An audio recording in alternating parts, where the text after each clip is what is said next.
Hello everyone, Colin Canet here for Woodwork Web. Today we're going to make this great little tool tote. And you know, if you've got children or grandchildren and they want to get into a little bit of woodworking, this is the perfect thing for them to do. You get to use all sorts of different tools. You can use power tools, you can use hand tools, and in the end they get this great little tote that they can start using for themselves as a place to start collecting their own little tools. So a perfect project for you to spend some time building in your workshop and helping them out and showing them how to do some woodworking. So stick around as we build together this great little tool tote. Well, let's get started with this little build.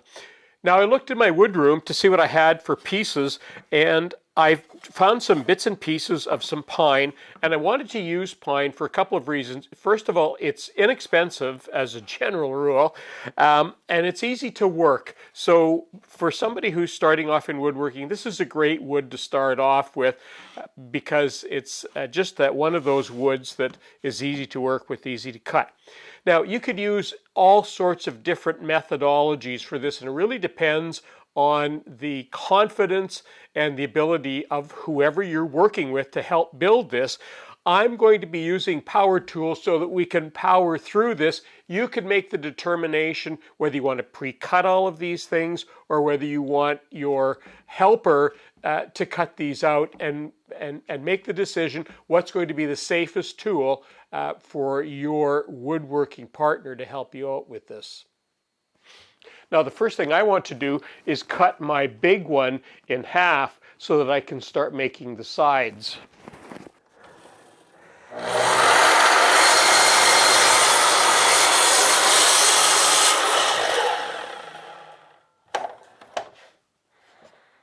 Now I'm going to use the height of my little tool holder at 3 inches, and that's because this wood is already 3 inches. The other ones I'll cut to size, and I've already set the fence and I've already set the height of the blade to be just about a half tooth above the material. That's the safe depth.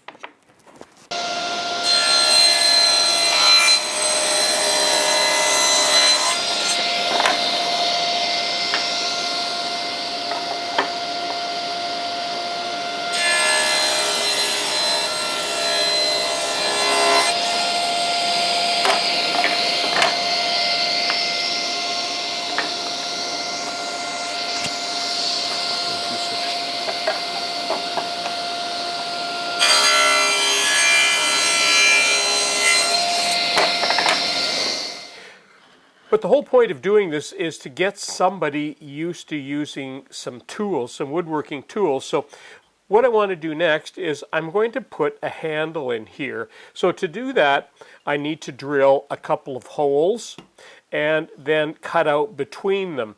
And when I was a youngster, this was not this particular tool, but one like this, what I used to call a hole saw, or a keyhole saw rather. This was one of my favorite tools that I used a lot, and this is one way of cutting that out. I'm going to be using my scroll saw to do that, because I'm also going to use the scroll saw to put a little bit of a decorative edge on here. So to cut the handle here, I could use my tape and mark it all up, but you know, I'm going to do the simple thing. I'm just going to use my marking gauge, and I'm just going to run a line down here just like this, and I can highlight that later with a pencil if I want. Then I'm just going to take some arbitrary measurements because this handle wants to be roughly in the middle, but there's going to be a slot in here, so I'll put that about like that.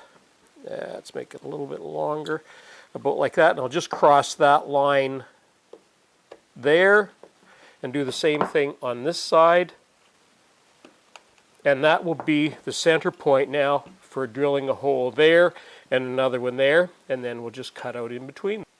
Now I'm at the drill press and I've got my mark set up here.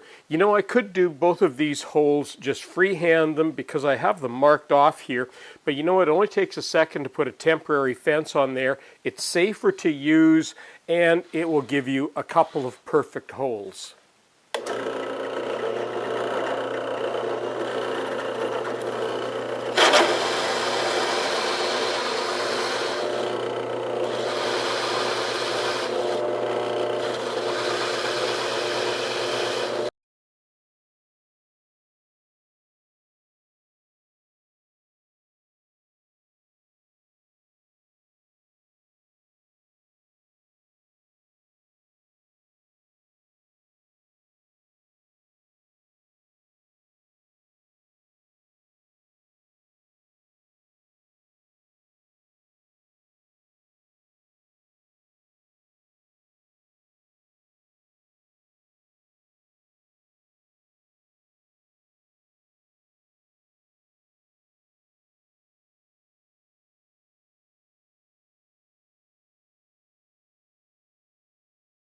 Now before I do a final assembly here, I want to round over a lot of these edges here. Normally I would use sandpaper for this, but in this case I'm going to use a power tool, like I said from the beginning I was going to do, just to speed things up a little bit.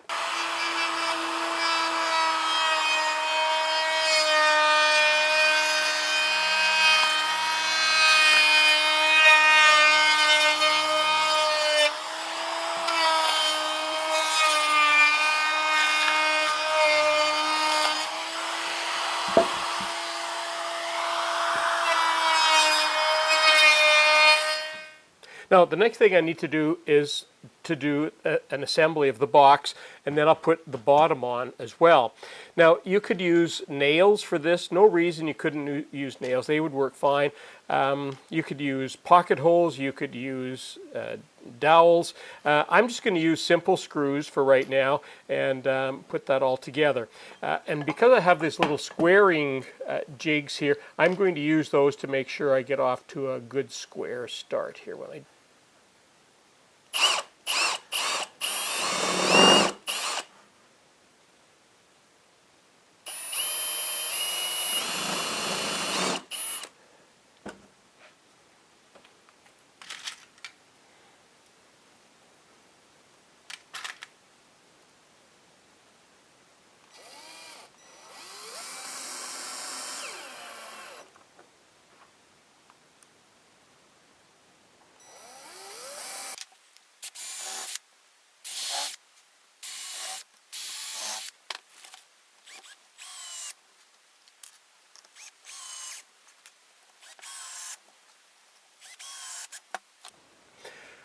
I just took a minute to cut my bottom, and I've just checked the box. It's nice and square.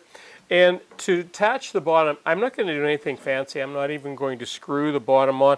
I've got some nails here, some like little shingle nails, what we used to call shingle nails.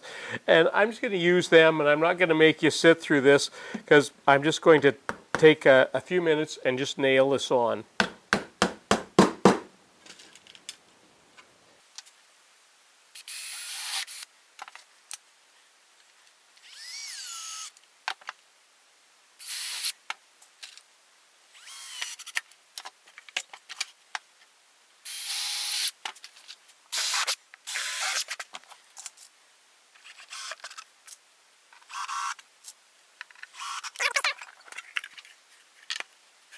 Well, that concludes my video on making the little tool tote. What a perfect project for getting a son or a daughter or grandson or granddaughter into woodworking. You know, they get to use power tools or hand tools, whatever you want, whatever is safest for them to use to get started.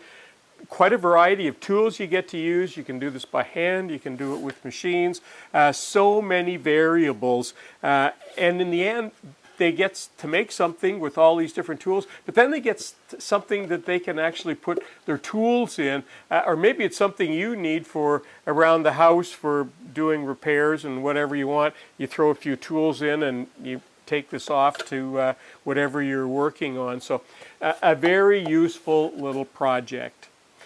I'm Colin Cadet for Woodwork Web. Don't forget to stay tuned because we got lots of projects coming your way.